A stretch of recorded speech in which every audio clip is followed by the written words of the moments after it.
Sabe, a história raramente segue um roteiro certinho. Na verdade, ela é cheia de desvios, de portas que se fecham e de desafios que, na hora, parecem o fim do mundo. E é exatamente essa dinâmica que a gente vai ver hoje, analisando a segunda viagem missionária do apóstolo Paulo.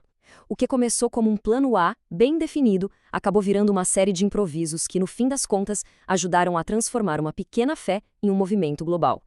Então, para a gente entender como essa jornada mudou o curso das coisas, vamos passar por 6 momentos-chave. Os pontos de virada que definiram tudo. Bom, o início dessa jornada é um verdadeiro quebra-cabeça. O plano de Paulo é barrado o tempo todo, e é interessante ver como cada não que ele recebe de Deus acaba empurrando ele para um caminho que ele nunca tinha imaginado. Pensa só, Paulo, um cara super estratégia, tinha um plano bem claro, focar na Ásia. Só que algo o impedia. Ele tenta ir para a província da Ásia, porta fechada. Ok, então ele tenta ir para Bitínia, e a resposta é a mesma.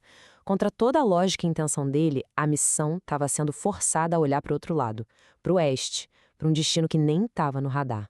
E aí, bem no meio dessa incerteza toda, vem a resposta. E vem de um jeito bem diferente. Uma visão, à noite. Um homem da Macedônia, uma região que hoje a gente conhece como parte da Europa, aparece implorando por ajuda. A mensagem não podia ser mais clara, né? O futuro do movimento não estava na Ásia, e sim num continente totalmente novo. Essa foi a grande virada de chave da jornada toda. E assim que eles chegam em Filipos, a primeira parada na Europa, a equipe de Paulo já tem dois encontros que são, assim, o oposto um do outro. E esses encontros mostram de cara o poder e o potencial de conflito que a mensagem deles carregava, tanto na parte social quanto na econômica. A primeira reação é de aceitação total, imediata. Lídia, uma mulher de negócio super influente, não só abraça a mensagem, como oferece a própria casa para ser a base de operações deles. Isso já mostra, logo de cara, que a mensagem conseguia atrair todo tipo de gente, incluindo mulheres em posições de poder na sociedade. Mas essa calmaria não dura muito, não.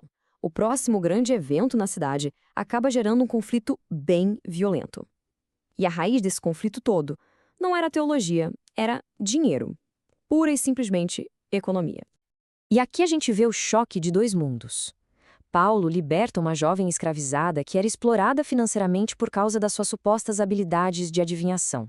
O que para ele foi um ato de compaixão, para os donos dela foi a perda de um ativo, de uma fonte de lucro. A reação deles é imediata, furiosa, e transforma uma questão espiritual num confronto público, violento mesmo. Esse confronto, por causa de dinheiro, escala muito rápido e vira punição física e das pesadas. Sem nem ter um julgamento justo, Paulo e Silas são espancados publicamente e jogados na prisão. E é aqui que a história dá uma virada impressionante. Em vez de se desesperar, o que seria o mais normal, né? Paulo e Silas respondem a todo aquele sofrimento com adoração, cantando. E aí, no ponto mais sombrio, lá pela meia-noite, um terremoto abala a prisão. As portas se abrem, as correntes se soltam, a prisão inteira é sacudida, tanto no sentido literal quanto no simbólico. O carcereiro acorda no meio da noite, em pânico total. Vendo as portas abertas, ele pensa que todo mundo fugiu e está prestes a tirar a própria vida para não ter que encarar a desonra. Mas aí o Paulo grita: "Ei, calma! Estamos todos aqui!" A atitude dos prisioneiros, no meio daquele caos, mexe tanto com o carcereiro que o medo da morte vira uma busca desesperada por salvação. E a resposta deles é incrivelmente direta e inclusiva. Não é um sermão longo, cheio de teologia, nada disso. É um convite simples à fé. E o impacto é imediato. Naquela mesma noite, o carcereiro e toda a família dele se convertem, e ele mesmo cuida das feridas de Paulo e Silas. O inimigo virou um aliado. Bom, depois de deixar Filipos, a jornada continua pela Grécia. E o que a gente vê a seguir é quase um estudo de caso sobre comunicação. Em cada cidade nova, um público novo e a necessidade de adaptar a mensagem para se conectar com culturas completamente diferentes. As reações não poderiam ser mais diferentes. Em Tessalônica, a resposta é hostilidade, tumulto, violência. Já em Bereia, é o exato oposto. Uma curiosidade intelectual, gente disposta a checar as fontes, a verificar os fatos. E em Atenas, o berço da filosofia, o que ele encontra é um debate cético.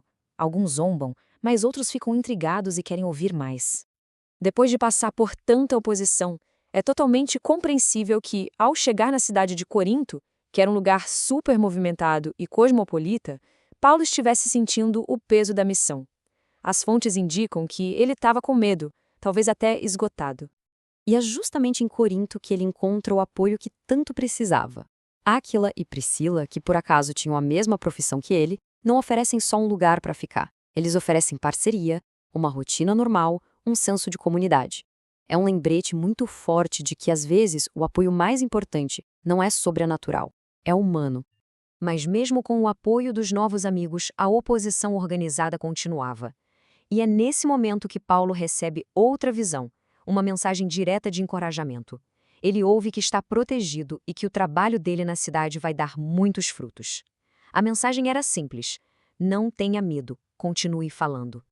Essa garantia divina muda completamente o jogo. Com uma confiança renovada, Paulo fica em Corinto por 1 ano e meio, a estadia mais longa dele em toda a viagem. E esse tempo permite que ele não só pregue, mas que construa uma comunidade sólida e duradoura ali. O capítulo final dessa jornada toca num ponto crucial para qualquer movimento. Como é que ele cresce? Como é que ele se expande para além de uma única pessoa, por mais carismática que ela seja? Como garantir que a mensagem continue se espalhando? A resposta para essa pergunta aparece na forma de um homem chamado Apolo. Ele é descrito como um cara brilhante, um orador incrível, culto, apaixonado e que conhecia as Escrituras profundamente. Só que a compreensão dele sobre a mensagem cristã ainda era incompleta. E aqui a gente vê o poder da comunidade em ação. Em vez de descartar o Apolo por causa do conhecimento parcial dele, Áquila e Priscila o acolhem. Eles o levam para casa e, de forma particular, explicam a mensagem com mais detalhes.